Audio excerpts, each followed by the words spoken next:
14 ta savolga to'g'ri javob bergan odam ilmdan ancha xabar bor odam bo'ladi.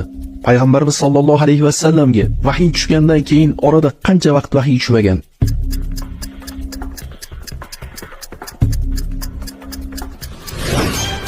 Erkaklar ichida birinchi bo'lib islom dinini kim qabul qilgan?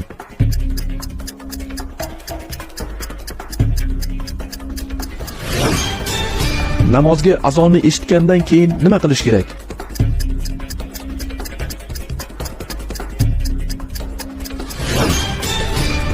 Abu Bakr Siddiq roziyallohu anhu sabab jannat bashorati berilgan sahobalarning nechtasi islomga kiradi?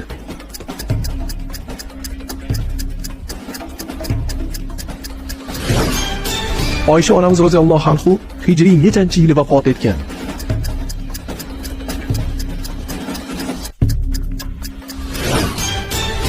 Namozdan keyin subhanalloh, alhamdulillah, Allohu akbar necha martadan aytish kerak?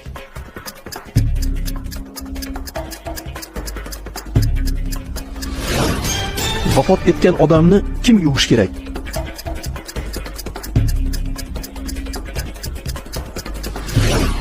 Islom diniga yashirin da'vat qilishlik necha yil bo'lgan?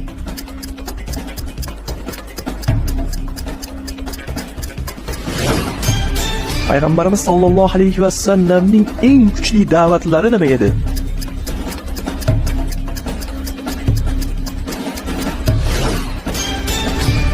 O'lik tug'ilgan bolaga janoza o'qiladimi yoki o'qilmaydimi?